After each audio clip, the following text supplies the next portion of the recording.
Hello students, I am Dr. S. K. Singh and in today's class we are going to discuss about the properties of monosaccharides. पिछली classes में हम लोगों ने carbohydrate के बारे में जाना, उसके इंट्रोडक्शन, क्या होता है कार्बोहाइड्रेट, उसको कैसे क्लासिफाई किया गया है डिफरेंट डिफरेंट कैटेगरीज में, मोनोसेक्राइड, ओलिगोसेक्राइड्स, पॉलीसेक्राइड्स।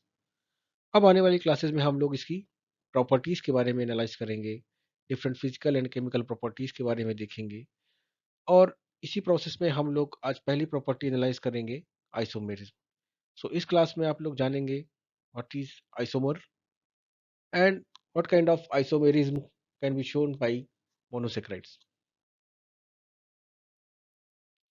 So हम लोगों ने अभी तक देखा कि our cells are composed of 70 to 95% of the water और ज़्यादातर उसमें क्या है, कार्बन बेस्ड कंपाउंड्स हैं। प्रोटीन, डीएनए, कार्बोहाइड्रेट सभी में आप लोगों को एक एलिमेंट कॉमन मिलेगा, कार्बन। तो कार्बन क्या है? Carbon is a very versatile compound element which can bind with other element. जहाँ पे देख पा रहे हो, हाइड्रोजन से भी बाइंड कर सकता है, ऑक्सीजन से भी बाइंड कर सकता है, नाइट्रोजन, सल्फर एंड फास्फोरस से। तो डिफरेंट डिफरेंट एलिमेंट से ये बाइंड कर सकता है और कार्बन की इसी इंपॉर्टेंस के कारण उसके लिए स्टडी के लिए एक अलग ही ब्रांच बनी है जिसमें कि हम लोग कार्बन कंपाउंड्स की एनालिसिस करते हैं, जिसे हम लोग बोलते हैं ऑर्गेनिक केमिस्ट्री। और ये कंपाउंड्स डिफरेंट बायोलॉजिकल प्रोसेस में लगातार बनते रहते हैं और it could be from simplest molecules like CO2, CH4 to complex molecules like nucleic acid, protein, fats, carbohydrate. Okay, so इतनी वर्सटैलिटी क्यों होती है? Because of the structure of carbon atom. Here you can see that this is the carbon atom structure and inside the first shell only 2 electrons are present, जबकि बाहरी shell में कितने हैं? 4 electrons हैं। तो 4 इलेक्ट्रॉन्स है, it makes, that is why it is tetravalence and it can makes 4 covalent bonds with different elements, या फिर खुद से भी बना सकती है। और इसी प्रॉपर्टी के कारण यहाँ पे देख पा रहे हो आप कि ये डिफरेंट डिफरेंट शेप्स में कार्बन चेन्स जो है जुड़ी हुई हैं और ये single bond, double bond, triple bond, इस टाइप के बॉन्ड से भी बना सकते हैं और इसी कारण इसमें काफ़ी वर्सटैलिटी है। इन्हीं कार्बन एटम से मिलके एक कंपाउंड जिसको हम लोग यहाँ पे एनालाइज कर रहे हैं, that is carbohydrate. This is a very complex biomolecules and very important biomolecules. Carbon atom की इसी वर्सटैलिटी के कारण जो कार्बन से बेस्ड मॉलिक्यूल्स हैं उसमें कुछ प्रॉपर्टीज पाई जाती हैं, कुछ अलग प्रकार के कैरेक्टरिस्टिक्स होते हैं। One of the characteristic is the chirality. Chirality means asymmetric. तो a carbon atom which in we know that carbon can makes 4 different atom, 4 different covalent bonds with atoms and groups. So एक carbon atom जो कि different atoms या group of atom से जुड़ा हुआ हो, उसको हम लोग बोलते हैं काइरल या फिर asymmetric. Okay, so here you can C one of the example, glucose. तो यहाँ पे आप देख लीजिए ग्लूकोज का यहाँ नंबरिंग दी हुई है 1, 2, 3, 4, 5 and 6। It's a 6 carbon molecule, hexose sugar है ये। अब यहाँ पे देखिए आप, हर कार्बन में 4 कोवेलेंट बॉन्ड्स होंगे। यहाँ पे देखिए 2 कोवेलेंट बॉन्ड यहाँ लगे हुए हैं और ये यहाँ पे इसके साथ जुड़ा हुआ है, एक कोवेलेंट बॉन्ड यहाँ पे है, तो इसकी बैलेंसी पूरी हो गई। इस वाले में भी देखिए सेम, है ना? इस टाइप से यहाँ पे अलग अलग कोवेलेंट, 4 कोवेलेंट बॉन्ड्स जो है हर each carbon atoms makes with other compounds.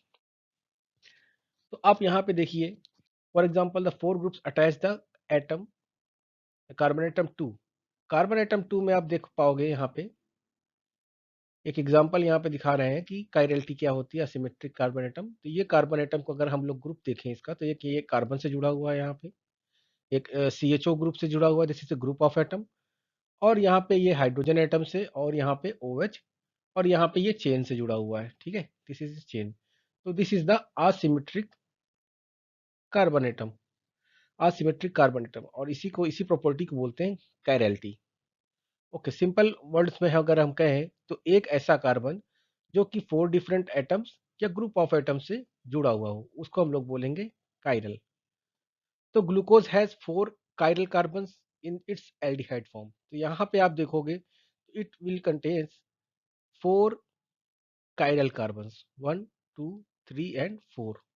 तो 4 chiral carbons यहाँ पे आपको मिलेंगे. Okay, now let's move on to the next slide. सो आगे बढ़ने से पहले हम लोग कुछ टर्मिनोलॉजी के बारे में जान लेते हैं, क्योंकि आने वाली स्लाइड्स पे हम इन टर्मिनोलॉजीज का यूज़ करेंगे और इसको आपको समझना बहुत ज़रूरी है, तभी आप फर्दर कॉन्सेप्ट को समझ पाओगे easily. So these are the terminologies for stereochemistry. Stereochemistry का मतलब होता है कि केमिस्ट्री का 3 डायमेंशनल एस्पेक्ट की एनालिसिस. जो मॉलिक्यूल्स है उनका 3 डायमेंशनल एस्पेक्ट को एनालाइज करने को ही बोलते हैं स्टीरियोकेमिस्ट्री. और सिंपली स्टीरियोआइसोमर्स कौन होंगे? वो मॉलिक्यूल जो 3D एस्पेक्ट्स में डिफर होंगे, उनका बॉन्ड अरेंजमेंट डिफरेंट होगा इन 3D aspects, so that will be called stereoisomers. Okay, now superimposable and non superimposable images. तो ये क्या है? सुपर इम्पोजिबल जो कवर सुपर इम्पोज कर सके, एक मॉलिक्यूल दूसरे के ऊपर इम्पोज कर सके, सुपर इम्पोज कर सके. So this means that molecules can be placed on top of one another and give the same molecules. यहाँ पे आप देख पा रहे हो, ठीक है, these are the super impossible molecules or these are the non superimposable molecules such as left and right hands. जैसे आपके लेफ्ट हैंड राइट हैंड्स होते हैं, तो both are non super impossible molecules.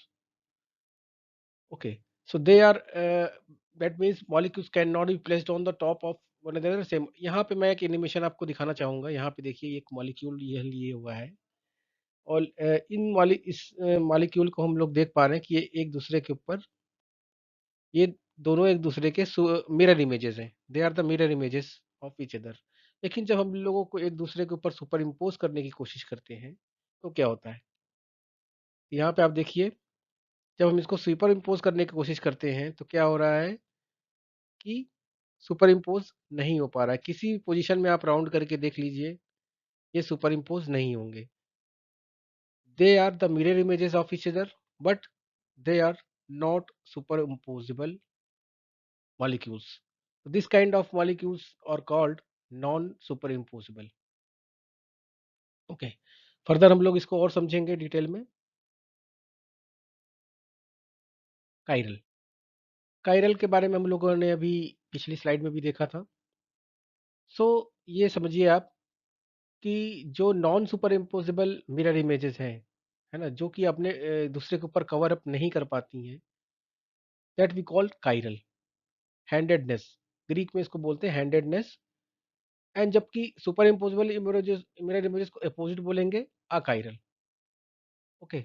सो यहाँ पे कुछ पेपर एक वर्ड्स लिखे हुए हैं, some of the words in piece of. तो आप क्या कर सकते हो, अपने इन वर्ड्स को भी पेपर में लिख करके और मिरर इमेजेस में देखने की कोशिश कर सकते हो. और ये देखिए कौन से वर्ड्स जो है वो सेम दिखाई देते हैं और कौन से वर्ड डिफरेंट दिखाई देते हैं. तो वर्ड्स भी सुपर इम्पोजिबल होते हैं और नॉन सुपर इम्पोजिबल होते हैं. ठीक है, यहाँ पे आप देख पा रहे हैं सब सम वर्ड्स. मॉम को अगर आप पेपर में लिखेंगे, ये it will be looks like mom. ठीक है, तो ये क्या है? This is super impossible. वाव भी सेम ही है, टॉड भी सेम ही है. नॉन को अगर आप लिखेंगे it will be looks like this. ठीक है, तो this is the non super imposable images. I hope ये इसे आप लोग समझ पाए होंगे. This is due to arises due to the chirality of carbon. जब मॉलिक्यूल की बात करते हैं तो जो इमेजेस हमें मिरर में सेम दिखाई देती हैं, ठीक है, जैसे मॉम एंड मॉम, तो these are the super imposable images, एक दूसरे के ऊपर आप कवर कर सकते हो. और जो नहीं दिखाई देती है that is the non super imposable images. They are the different. That is by the word ambulance on the front foot. यहाँ एम्बुलेंस आपने देखा होगा, गाड़ियों में लिखा होता है, तो ये लिखा होता है इस टाइप से. लेकिन जब इसको हम लोग मिरर में देखते हैं, रियर व्यू में देखते हैं, तो it will be looks like this. Okay, now let's move on to the next slide. So how do we tell if something is chiral? कैसे हम लोग बोलेंगे कि काइरल है कोई भी चीज? तो काइरल ऑब्जेक्ट भी होते हैं, वर्ड्स भी होते हैं, हम लोगों ने देखा. तो So chiral object has a mirror images that is different from the original object. So chiral object में जो होगा मिरर इमेजेस उसकी डिफरेंट होगी ओरिजिनल इमेजेस से.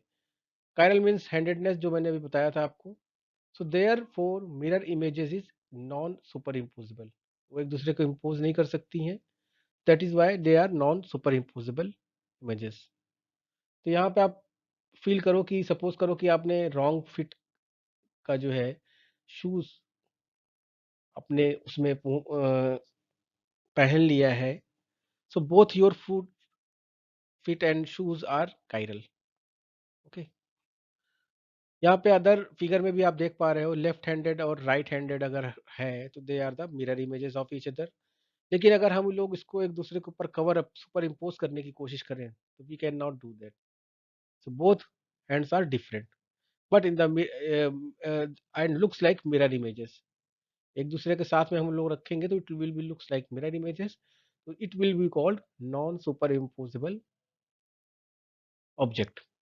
ओके. नाउ आई होप आप लोग इसको समझ पाए होंगे. अगर नहीं समझ पाए हैं तो इसको फिर से आप लोग रिपीट करके सुनिए. ओके. क्योंकि ये बहुत इंपॉर्टेंट है अभी आने वाले कॉन्सेप्ट के लिए.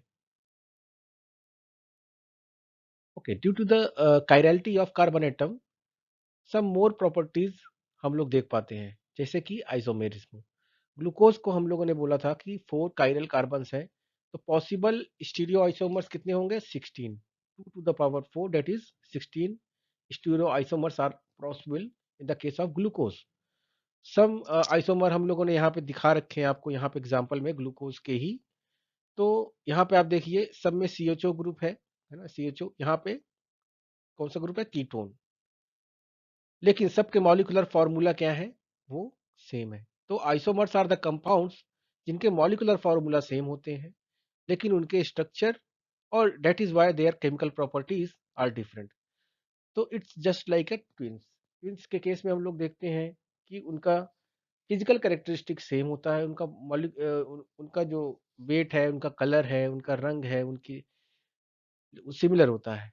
लेकिन उनके जो कैरेक्टरिस्टिक्स हैं, उनके स्वभाव अलग अलग होते हैं, है ना. उनके स्वभाव अलग अलग हो सकते हैं. तो same similar to the twins isomers also have same molecular formula but they have different structure that arises due to the chirality or that is why they have different chemical properties. So यहाँ पे other examples कुछ और दिए हुए हैं. जैसे यहाँ पे आप देख पा रहे हो साइक्लोहेक्सेन. मॉलिक्यूलर फार्मूला देखेंगे C6H12 और 1 हेक्सीन का भी C6H12 है. दोनों को मॉलिक्यूलर फार्मूला सेम है लेकिन इनके स्ट्रक्चर डिफरेंट है. इसी तरह propionic acid 1 hydroxy 2 propanone they are isomers. लेकिन अगर हम 1 हेक्सीन और प्रोपियोनिक एसिड को देखेंगे तो इनका मॉलिक्यूलर फार्मूला भी डिफरेंट है और स्ट्रक्चर भी डिफरेंट है. They are not isomers. So isomers are just like a brother और cousin describes a relationship between two or more entities. So cyclohexane and 1 hexene are isomers. ठीक है.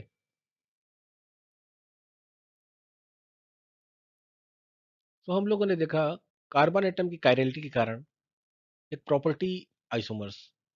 सो ये isomerism जो है उसमें मॉलिक्यूलर फॉर्मूला सेम रहता है बट उसका स्ट्रक्चर डिफरेंट होता है.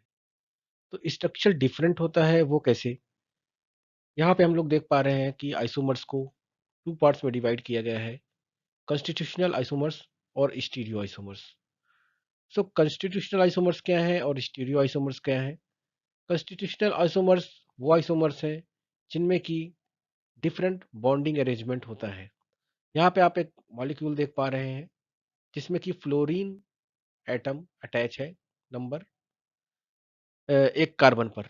लेकिन ये कार्बन की नंबरिंग यहाँ चेंज हो जाती है और ये फ्लोरीन यहाँ से यहाँ शिफ्ट हो जाता है दूसरे कंपाउंड में. अब इन दोनों को कंपाउंड को अगर हम एनालाइज करें तो दोनों का मॉलिक्यूलर फार्मूला सेम होगा but due to the different position of fluorine इनका chemical structure chemical property different होगी. तो this kind of isomerism are categorized in constitutional आइसोमेर.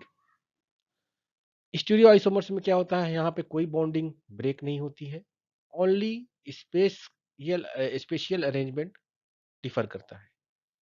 यहाँ पे आप एक मॉलिक्यूल देख पा रहे हो और यहाँ पे ये रोटेट कर रहा है, जिसके कारण स्पेस में इसका कॉन्फ़िगरेशन चेंज हो जाता है, अरेंजमेंट चेंज हो जाता है और इसके कारण डिफरेंट आइसोमर्स एराइज होते हैं, जिनको अलग अलग कैटेगरी में कैटेगराइज किया गया है।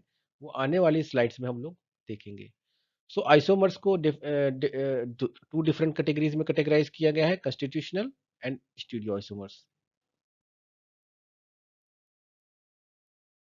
सो व्हाट इज कंस्टिट्यूशनल और स्ट्रक्चरल आइसोमर्स? हम लोग यहाँ पे कैट का एग्जांपल से उसको समझेंगे। ये एक कैट है। अब इस कैट के 4 लेग्स हैं और ये टेल है। सपोज करिए एक लेग को हम लोगों ने हटाया और यहाँ पे इसको जोड़ दिया, इसकी टेल की पोजीशन पे चेंज कर दिया। अब ये कैट तो सेम है, इसकी सारी प्रॉपर्टीज सेम है, लेकिन अब इसमें क्या है, इसकी जो फर्स्ट लेग है that is has been shifted towards tail की पोजीशन पे। तो it has the same parts but arrange in different ways.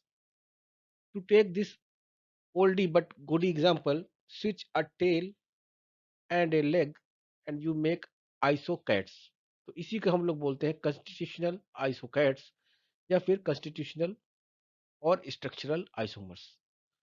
सो यहाँ पे अगेन वो एग्जांपल जो हम लोगों ने पिछले उसमें देखा था, साइक्लोहेक्सेन, 1 हेक्सीन, 2 हेक्सीन यहाँ पे देख पाइए, और यहाँ पे अगेन 3 मेथाइल 1 पेंटीन, और यहाँ पे 1 एथाइल 2 मेथाइल साइक्लोप्रोपेन।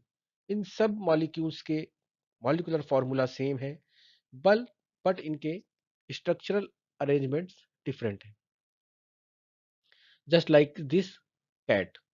ओके, तो आई होप आप लोग समझ पाए होंगे इसको। तो these 5 molecules are constitutional isomers of each other. They have the same empirical formula C6H12 but different connectivity. Okay, so पिछली वाली स्लाइड में हम लोगों ने कंस्टिट्यूशनल आइसोमर्स के बारे में जाना और एक कैट के एग्जांपल से ये समझा कि कैट की लेग और टेल की पोजीशन चेंज होने से डिफरेंट कंस्टिट्यूशनल आइसोमर्स प्रोड्यूस होते हैं। इस वाली स्लाइड में हम लोग स्टीरियो आइसोमर्स के बारे में देखेंगे और एक कैट के ही एग्जांपल से इसको समझेंगे। यहाँ पे आप एक कैट देख पा रहे हो, लेकिन इस वाले कैट में कोई भी इसकी पोजीशन हम लोग लेग की और टेल की चेंज नहीं कर रहे हैं और इसको स्पिन करा रहे हैं स्पेस में। सो इस तरह के आइसोमर्स में क्या होता है कि कोई भी बॉन्ड की पोजीशन चेंज नहीं होती है, ओनली स्पेशियल अरेंजमेंट उसका चेंज होता है। So stereo isomers have the same connectivity but a different arrangement of their atom in space. यहाँ पे भी इस एनिमेशन में आप उसको देख पा रहे हैं।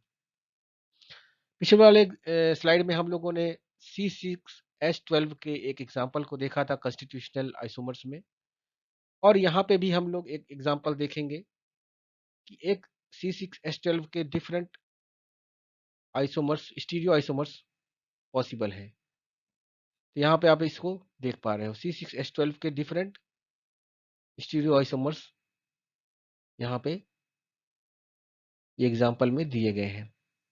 This is the 2 hexene. 2 hexene को 2 आइसोमर्स बना सकते हैं। यहाँ पे आप देख रहे हैं 2 कंस्टिट्यूशनल स्टीरियो आइसोमर्स, और यहाँ पे 3 मेथाइल 1 पेंटीन, और यहाँ पे again stereo isomers different different spatial arrangement में प्रोड्यूस हो रहे हैं। 1 एथाइल 2 मेथाइल साइक्लोप्रोपेन का 4 टोटल स्टीरियो आइसोमर्स पॉसिबल है डिफरेंट डिफरेंट स्पेशियल अरेंजमेंट में। So in the conclusion, constitutional isomers में बॉन्ड की पोजीशन चेंज हो जाती है, बॉन्ड ब्रेक होते हैं और नया बॉन्ड बनता है, जबकि स्टीरियो आइसोमर्स के केस में कोई भी बॉन्ड नहीं बनता है, और उसको हम लोगों ने कैट के एग्जांपल से समझा। Now let move on to next slide. Okay, now we will discuss about types of stereo isomers. तो हम लोगों ने पिछले स्लाइड में देखा कि stereo isomers are the those molecules which differ in the spatial design. उनके अरेंजमेंट स्पेशली उसके 3 डायमेंशनल में डिफरेंट होते हैं। On the basis of that we can divide into 2 groups, enantiomers and diastereomers. क्या है ये? यहाँ पे एक एग्जांपल से दिखाया गया है कि ये तीनों लोग भाई हैं आपस में। So these 3 men are all brothers. But यहाँ पे आप डिफरेंस क्लियरली देख पा रहे हो कि वो two brothers are twins. So यहाँ पे डिवाइड किया गया है brothers, brothers who are identical twins, ये और ये। Brothers who are not identical twins, तो ये दोनों और ये दोनों आपस में आइडेंटिकल ट्विंस नहीं है। सो अगर हम लोग इनको देखें तो they are the super imposable images. क्यों? ये एक दूसरे के ऊपर ये कवर अप कर सकते हैं, है ना? तो केमिस्ट्री में क्या है कि जो सुपर इम्पोज कर जाते हैं, सेम होते हैं, तो उनको हम लोग सेम मॉलिक्यूल मानते हैं। तो बोथ आर सेम मॉलिक्यूल। लेकिन अगर सपोज करिए इन ट्विंस में एक स्कार आ गया, किसी तरह इनको चोट लग गई, एक के लेफ्ट हैंड आइड में आई में चोट लगी और एक के राइट हैंड आई में चोट लगी, तो यहाँ पे एक डिफरेंस आ गया। ओके, तो इस स्कार ने क्या किया, इन दोनों को डिफर कर दिया। अब they are the non super imposable images. अगर हम लोग इनको एक दूसरे के ऊपर कवर अप करने की कोशिश करेंगे तो ये अब नहीं हो पाएंगे। ठीक है, तो they are not same molecule right now. तो this kind of they are mirror images, वो मिरर इमेजेस हैं, लेकिन they are not, they can not cover up each other. Okay, so this kind of molecule we known as enantiomers. So stereomers that are non superimposable mirror images, they are the both are same, लेकिन इस car की वजह से they are different. Okay, और इसके opposite diastereomers, stereomers that are not super impossible mirror images. तो इसका opposite just डाइस्टीरियोमर्स में रखा गया है। ओके, यहाँ पे भी आप ये देख पा रहे हो एग्जांपल में, इस मॉलिक्यूल के एग्जांपल में आप यहाँ पे देखिए एनिमेशन में कि यहाँ पे हम लोगों ने देखा दो मॉलिक्यूल्स हैं, इन ये आपस में टू डिफरेंट मॉलिक्यूल्स हैं। एंड अगर हम उनको मिरर देखें तो ये एक मिरर इमेजेस की तरह है, लेकिन अगर हम इनको उठा के एक दूसरे के ऊपर सुपर इम्पोज करने की कोशिश करेंगे, we can not do that. Okay, so this is the enantiomers।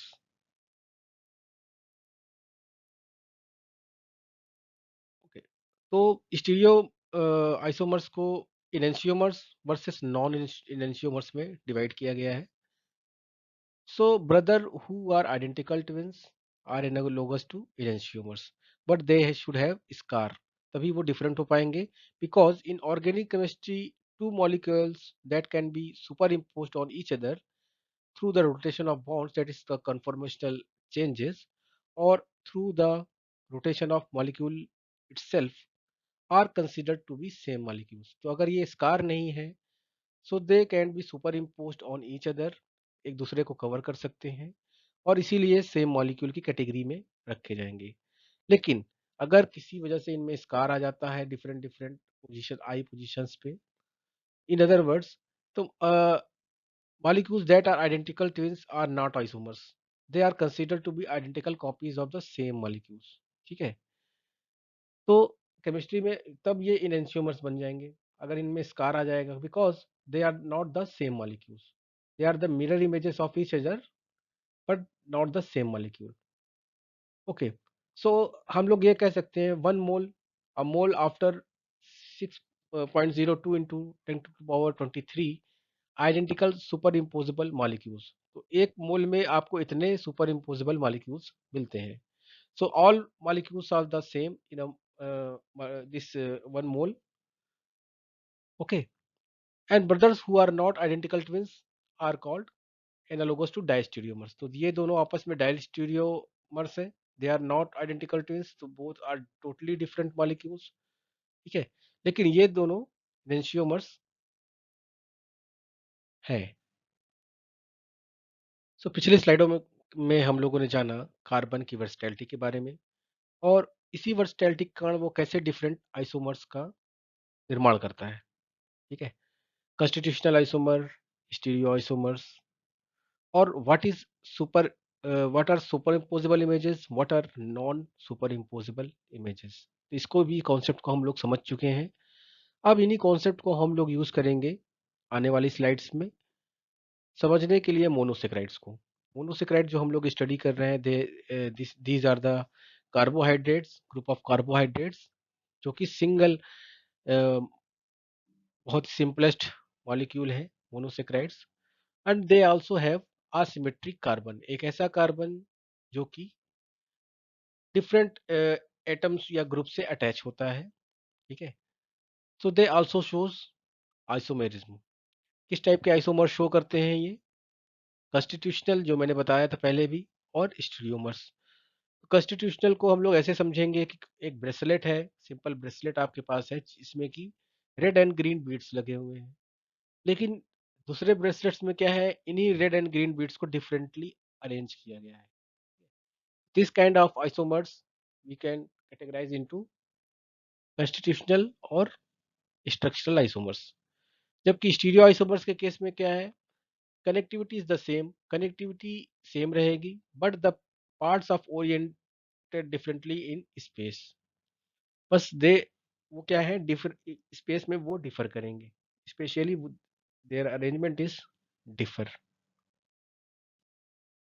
So what is structural isomer? Structural isomers are those isomers which have the same molecular formula but possess different structures. तो यहाँ पे इसको भी सब categorise किया गया है।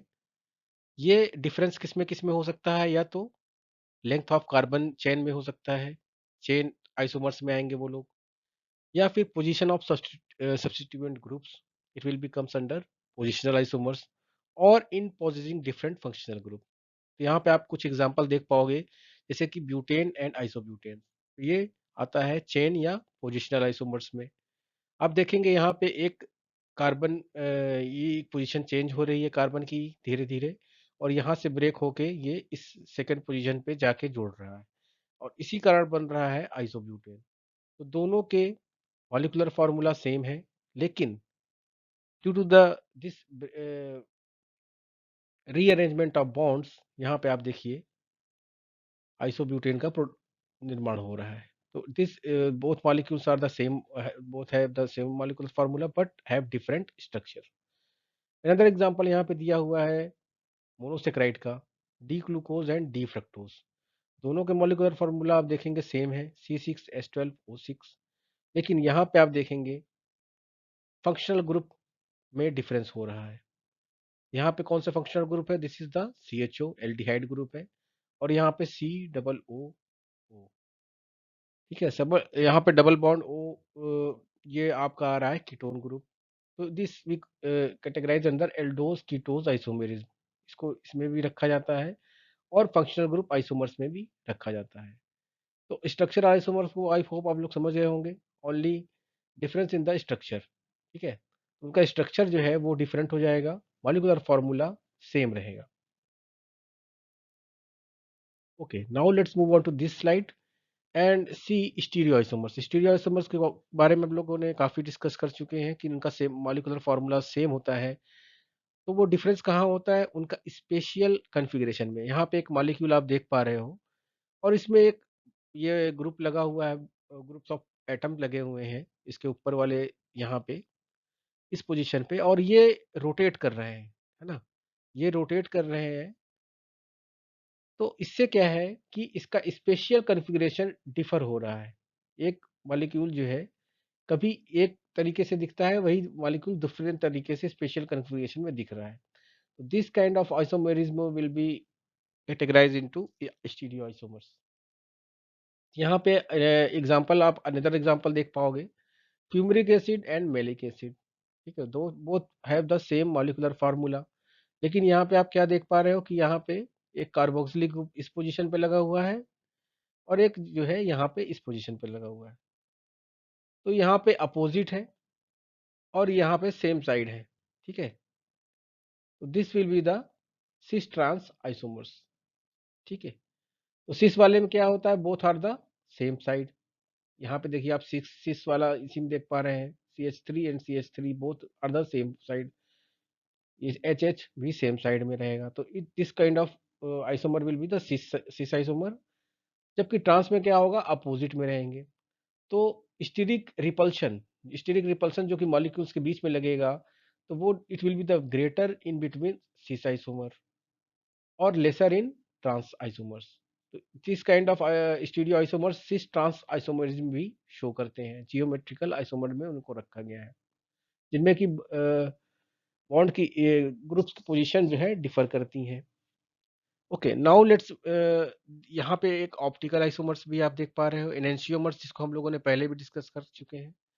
So they differ only each other in the disposition of various atoms or groups of atoms in space around the asymmetric carbon atom. तो स्पेस में वो डिफर होते हैं and that is why they are in fact mirror images of each other. These may also link to left and right hands gloves. Okay, ये हम लोगों ने अभी डिस्कस किया हुआ है एनेंशियोमर्स को काफी। सो अ फॉर्म ऑफ स्टीरियोआइसोमेरिज्म क्या है? They it is a form of isomerism in which molecules have the same molecular formula and a sequence of bonded atoms differ in three dimensional orientation. जो उसका three dimensional orientation है उसमें वो differ करते हैं atom. सो इसको categorise किसमें किसमें बेसिकली किया गया है? टू काइंड्स ऑफ स्टीरियोआइसोमर्स में, एनेंशियोमर्स या फिर diastereomers. So enantiomers are the mirror images, non super imposable होते हैं ये, है ना? हम लोगों ने डिस्कस किया हुआ है पिछले स्लाइड्स में, आप लोग देख पाओगे। Like one's hands and diastereomers are everything else. So technically जो है डायस्टीरियोमर्स को कैटेगराइज है सिस ट्रांस आइसोमर। जो सिस ट्रांस आइसोमर्स हम लोगों ने देखा था उसमें डायस्टीरियोमर्स को रखा गया है। How typically the term is reserve for stereo isomers that differ at same but not all stereo centres. Okay, यह एक फिगर आप देख पा रहे हो जिसको आप समझेंगे ये इस वाले फिगर में। आइसोमर्स है, एक आइसोमर्स हम लोगों ने डिवाइड किया था किसमें? चेन स्ट्रक्चरल आइसोमर्स और या फिर कॉन्स्टिट्यूशनल आइसोमर्स में। एक आइसोमेरिज्म हम लोग यहाँ पे देखेंगे स्टीरियो आइसोमर जो कि स्पेस में है। तो स्टीरियो आइसोमर्स में क्या है? इनेंशियोमर्स और फिर डाइस्टीरियोमर्स।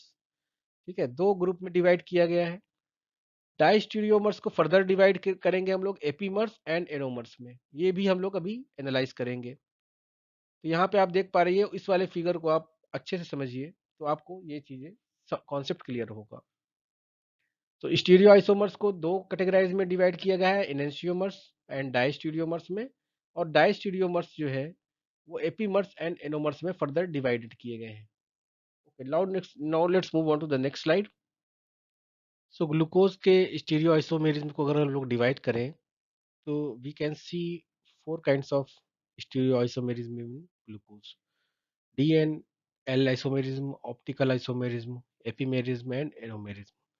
ये दोनों कैटेगरी आएंगे आपको इनिशियोमर्स में, इनिशियोमेरिज्म में, और these both category will categorize in the diastereomers में।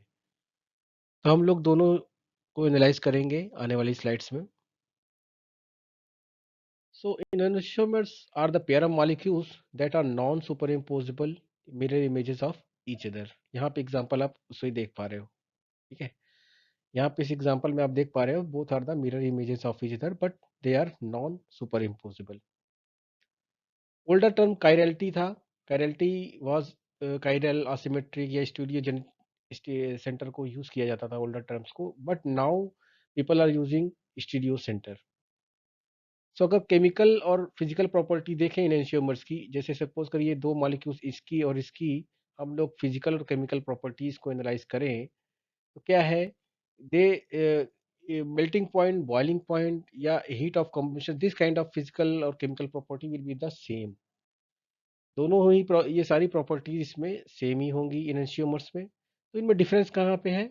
Only except for their interaction with plane polarized light और with other chiral molecules, reagent, solvent, catalyst. कोई अदर कायरल मॉलिक्यूल्स आ गया उसके साथ भी इसका रिएक्शन डिफरेंट होगा। So the differing interaction with plane polarized light gives rise to optical activity. इसी को बोलते हैं ऑप्टिकल एक्टिविटी। ये इंटरेक्शन जो डिफर होता है प्लेन पोलराइज्ड लाइट में, अभी आने वाली स्लाइड में हम लोग उसको भी समझेंगे। सो क्या करता है ये एनेंशियोमर्स? ये प्लेन पोलराइज को दो टाइप्स में रोटेट करता है, दो डायरेक्शंस में, दो अपोजिट डायरेक्शंस में रोटेट करता है, क्लॉकवाइज या फिर काउंटर क्लॉकवाइज। ठीक है, and this can be measured using polarimeter. एक पोलरिमीटर इक्विपमेंट होता है जिससे हम लोग ये रोटेशन को मेजर भी कर सकते हैं। और जो ऑप्टिकली इनएक्टिव होगा उसमें क्या है? That will be the achiral molecule, that will be the जिसमें ऑप्टिकली इनएक्टिव। ओके, अगर हम लोग टू इनेंशियोमर्स 50-50% मिलाएं, 50-50% ऑफ द टू इनेंशियोमर्स को मिक्स करें, it will be called the racemic mixture. This is an optically inactive since the rotations produced by each of the enantiomers must cancel with each other. So इसका half और इसका half अगर हम लोग मिला के कोई मॉलिक्यूल बनाते हैं तो ये 50-50% ऑफ ईच अदर होगा. और क्या होगा कि ये रोटेशन को कैंसिल कर देगा. कौन सा रोटेशन? ऑप्टिकल एक्टिविटी वाला. तो ऑप्टिकल एक्टिविटी जो रेसमिक मिक्सचर होते हैं उसकी जो है इनएक्टिव होते हैं, वो ऑप्टिकली इनएक्टिव होते हैं.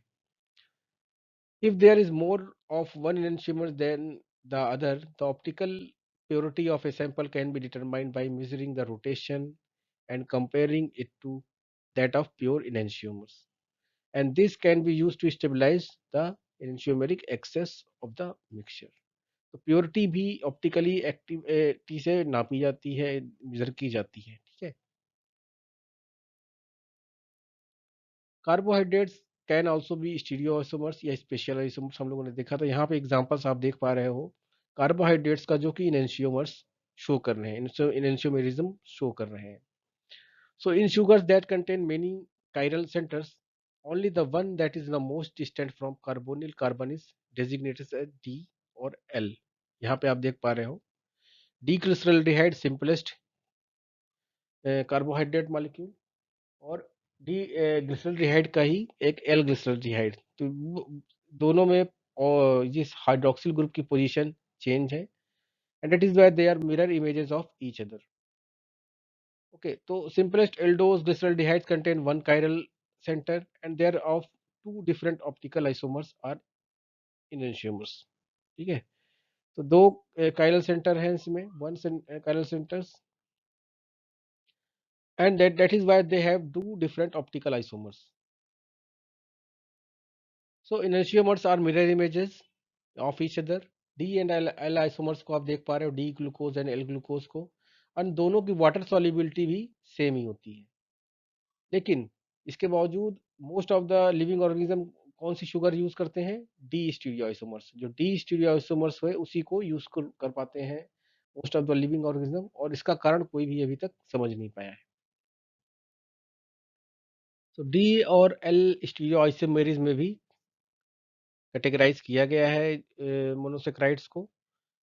ये sir they are the part of the enantiomers.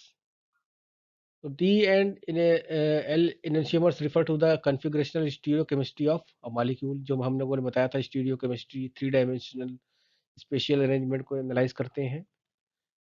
Okay, D isomers have the hydroxyl group on the right side. तो जिसमें हाइड्रोक्सिल ग्रुप राइट साइड होगा it will be the D isomers, और जिसमें left side होगा it will be the L isomers. Fructose and glucose have the same molecular formula but with different structural arrangement and properties due to the variation in their spatial and geometrical arrangements. तो जो fructose and glucose है दोनों का भी same molecular formula होता है, हमने पिछली स्लाइड में भी देखा था. लेकिन उनका जो है इसी का कारण उनकी प्रॉपर्टीज, इनकी वेरिएशंस डिफरेंट होती है जियोमेट्रिक अरेंजमेंट के कारण. तो अगर हम इसको डिफरेंस देखें, मेन डिफरेंस क्या है DL L and D isomers में?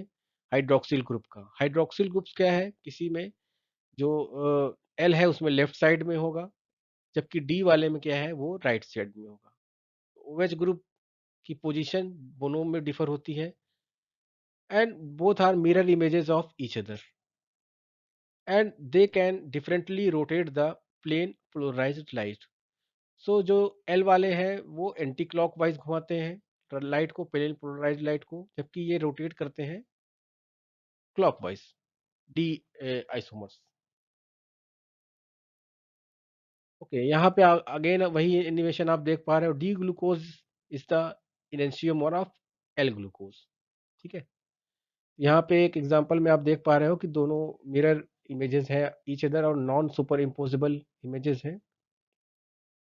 सो all of the monosaccharides except di hydroxy acetone contain one or more asymmetric carbon atoms, and that is why they occur in optical activity isomeric forms.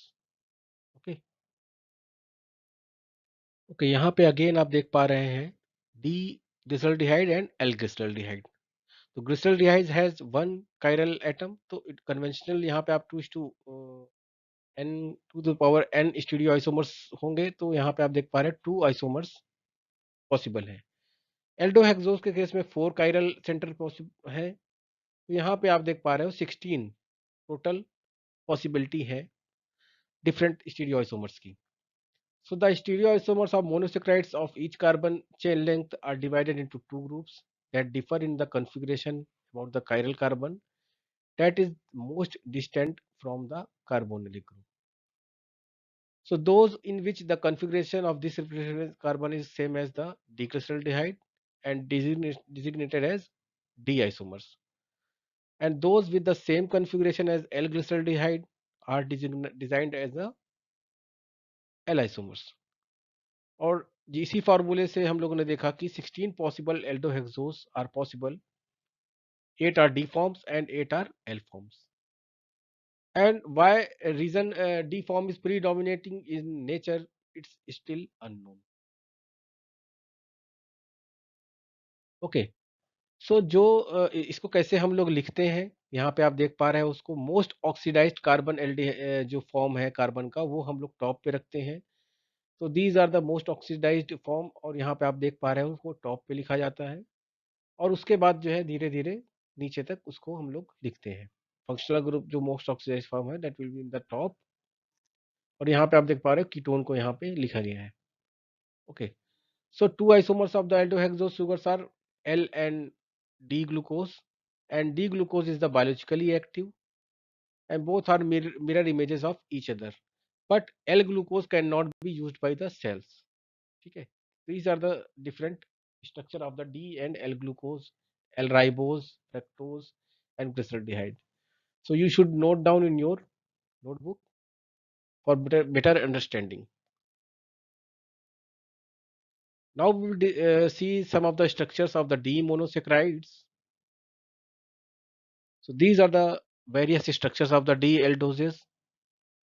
यहाँ पे आप देख पा रहे हो 3 carbon glyceraldehyde का structure जो हम लोगों ने अभी तक ट्राइओस शुगर का, 4 कार्बन का ये स्ट्रक्चर है, डी डी स्ट्रक्चर। ठीक है, D form the carbons of carbon numbered beginning at the end of the carbon nearest the carbonyl group, and each of the aldohexoses which differ in stereochemistry at C2, C3 and C4।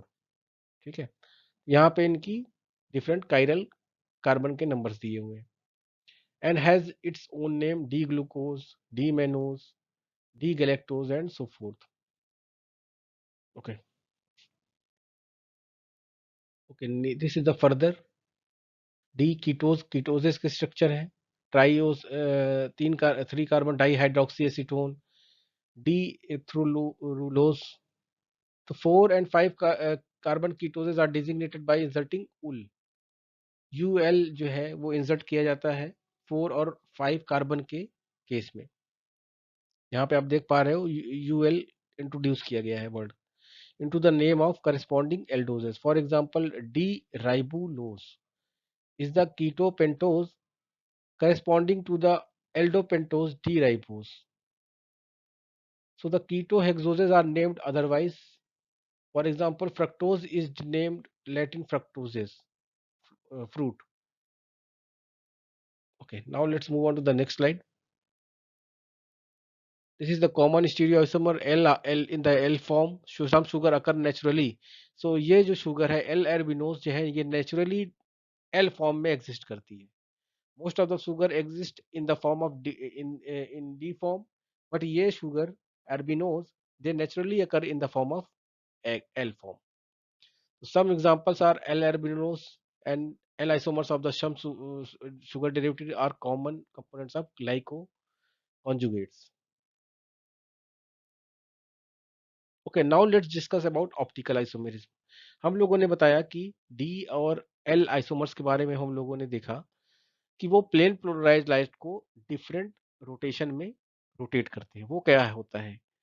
So optical isomerism में यहाँ पे आप देख पा रहे हो कि suppose करिए एक एक्सपेरिमेंट हो रहा है जिसमें हम ले रहे हैं एक डी मोनोसेक्राइड्स को और इन एल मोनोसेक्राइड्स को, डी ग्लूकोज या फिर एल ग्लूकोज को लिया जा रहा है।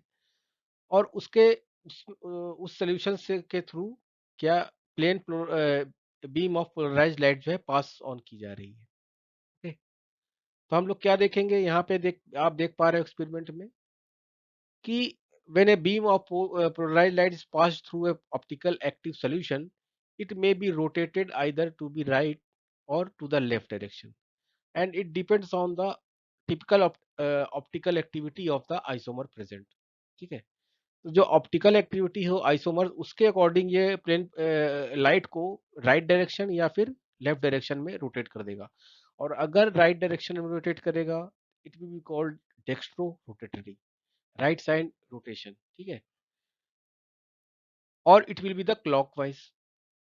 और इसको डिजाइन कैसे करते हैं, डी, स्मॉल डी या फिर प्लस टाइप, प्लस साइन भी इसमें दिया जाता है, या फिर लीवो रोटेटरी, लेफ्ट साइड में जो जो लेफ्ट साइड में करेंगे उसको हम बोलेंगे laevo rotatory. It will be the anti-clockwise and it will be represented small l or minus type. So it may be concluded that all monosaccharides are optically active, except some of like eldobios and ketotriose, and they contain one or more asymmetric carbon atoms in their molecules.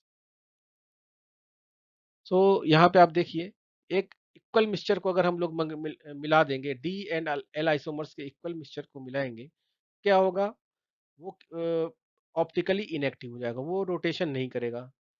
ठीक है, तो it will be the optically active, तो rotation एक ही direction में होगा। और इसीलिए इसको हम लोग रेसमिक और डीएल मिक्सचर भी बोलते हैं। And this process converting optically active compound into the racemic modification is called as racemisation. तो इसको हम लोग रेसिमाइजेशन बोलते हैं। इसमें ऑप्टिकली एक्टिव कंपाउंड को ऑप्टिकली इनएक्टिव में कन्वर्ट किया जाता है, जिसमें कि with the help of equal amounts of D and L isomers को मिला के ये ऑप्टिकली इनएक्टिव कंपाउंड्स बनाते हैं।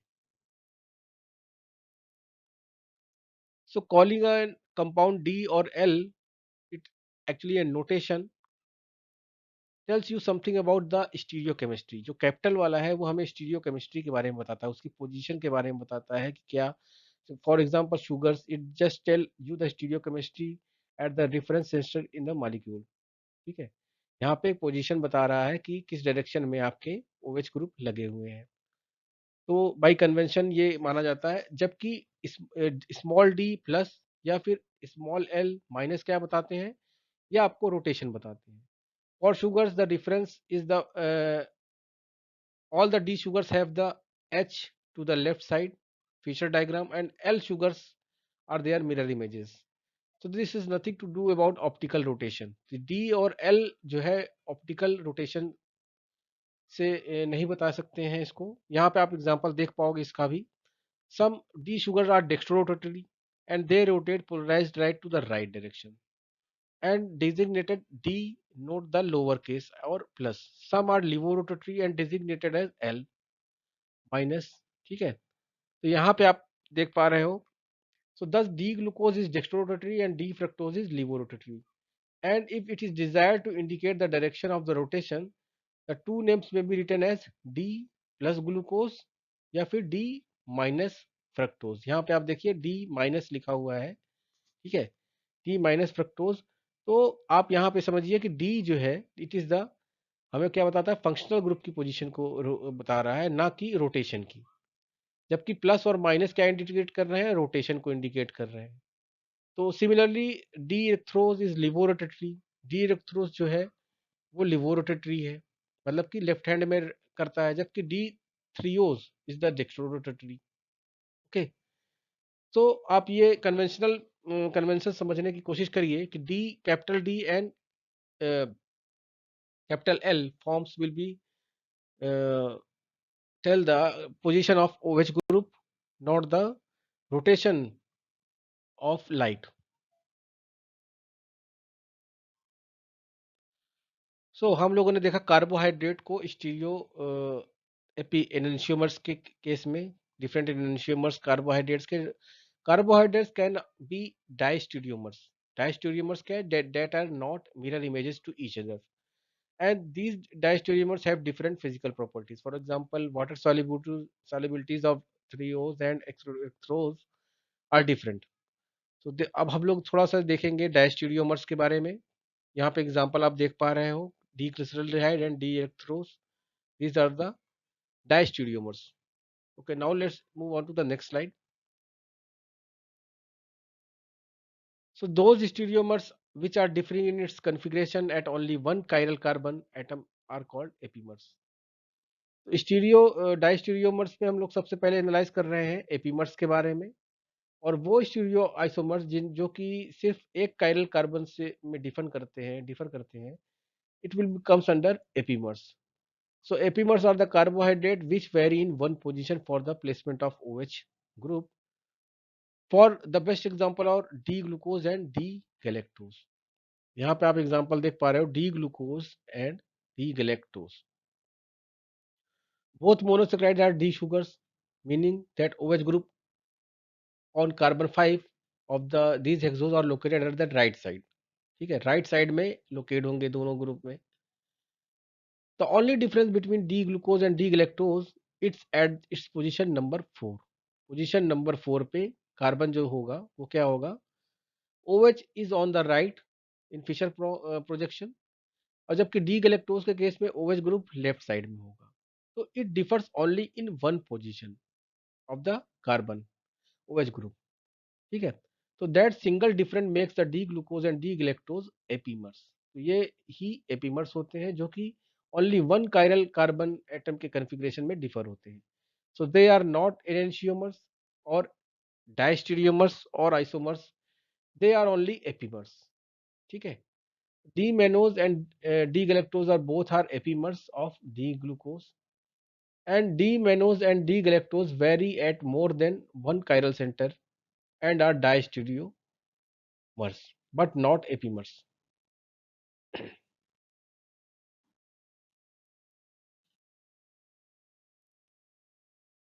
एपीमर्स को हम लोग और एग्जांपल से भी समझने की कोशिश करेंगे. D glucose, D mannose and D talose के केस में यहाँ पे आप देख सकते हैं कि D glucose and D mannose are epimers at position number 2. Carbon की पोजीशन नंबर 2 में आप देखोगे तो यही एक डिफरेंस आपको दिखेगा, बाकी सारे पोजीशंस आपको सेम दिखेंगे यहाँ पे. Okay, so they are differ only at the position number 2, और ओनली वन डिफरेंस है, that is why they are epimers of each other. Similarly D mannose को अगर टी टेलोस से कंपेयर करें तो they are the epimers at number 4. Carbon number 4 पे both are epimers. यहाँ पे आप देखिए ये इसी नंबर पे ये डिफर है, बाकी सब इनका कन्फिग्रेशन सेम है. Okay, but D glucose and D tellose are not epimers because their configuration differ at two centers. ठीक है, तो उनके configuration two centers में differ है, so though they are diastereomers but not epimers. ठीक है, तो अगर configuration वन से ज़्यादा होता है डिफरेंस, तो that comes under diastereomers. Okay, now I think ये चीज़ क्लियर हो गई होगी. Now let's move on to the next slide. Okay, now we will discuss about anomerism. So anomer is a type of geometric variation which could be found at certain atoms in carbohydrate molecules. So anomerism कैसे, where an anomeric carbon is formed and this structure resembles like a ring. तो हम लोग देखेंगे glucose के case में glucose is predominantly exist as closed chain structure, ring like structure. जब हम लोग ग्लूकोज को डिसॉल्व करते हैं वाटर में तो यहाँ पे प्रोसेस शुरू होता है साइक्लाइजेशन का. हम आने वाली क्लासेस में इसको भी देखेंगे, इस प्रोसेस को भी समझेंगे. And additional asymmetric centre is created at C1 anomeric carbon. तो इसी को हम लोग एनोमेरिक कार्बन करते हैं. This leads to the formation of two isomers, alpha D glucose and beta D glucose, और इसी प्रोसेस को हम लोग बोलते हैं एनोमेरिज्म. तो सिंपली ये anomers is a actually type of epimers. Anomers are cyclic monosaccharides or glycosides that are actually epimers, and they are differing from each other in the configuration at carbon number 1. which could be aldoses or configuration 2 if they are ketoses. Okay, now let's move on to the next slide.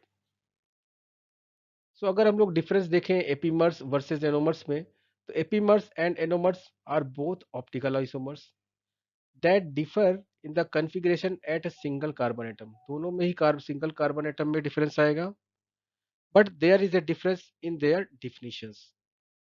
क्या definitions में difference हम लोग देखेंगे? Anomers and epimers both are diastereomers, but an epimer is a stereomer that differs in configuration at single stereogenic center।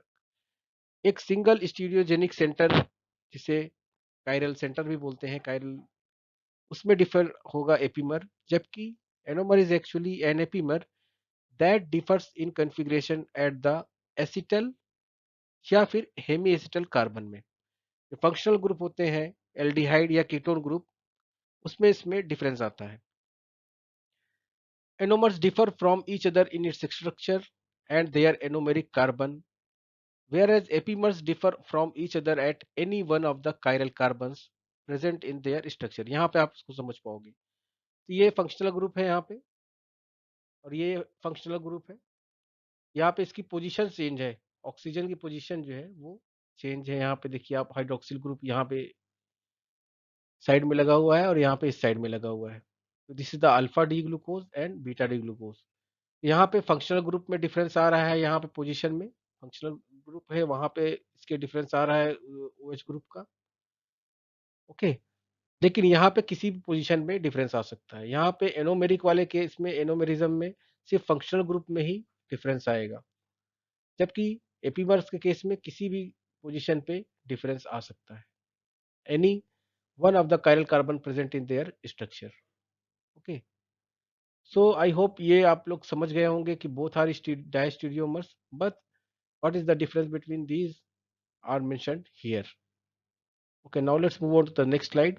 Okay, at the last, हम लोग अगर, हमको कोई अगर मॉलिक्यूल मिलता है तो हम लोग उसकी रिलेशनशिप्स कैसे निकालते हैं? सपोज करो हमें कोई मॉलिक्यूल मिला, तो हम लोग सबसे पहले उसका मॉलिक्यूलर फार्मूला चेक करते हैं कि दे आर सेम और नॉट। अगर मॉलिक्यूलर फार्मूला सेम है, दे आर आइसोमर्स और नॉट। और आइसोमर्स अगर है वो है, तो किस टाइप के आइसोमर्स हैं? कॉन्स्टिट्यूशनल आइसोमर्स या फिर स्टीरियो आइसोमर्स। ओके, फिर हम लोग देखते हैं कि वो non super imposable mirror images हैं कि नहीं। On the basis of that we can conclude diastereomers और enantiomers. so these are the basic schematic for the decision of isomers। Okay, अगर आप लोगों को कोई भी कंफ्यूजन है तो please mail me at drshell82@gmail.com और WhatsApp me. Thank you so much. अगर आपको ये वीडियो पसंद आए तो जल्दी से लाइक कीजिए, सब्सक्राइब कीजिए और बेल आइकन दबाना मत भूलिएगा।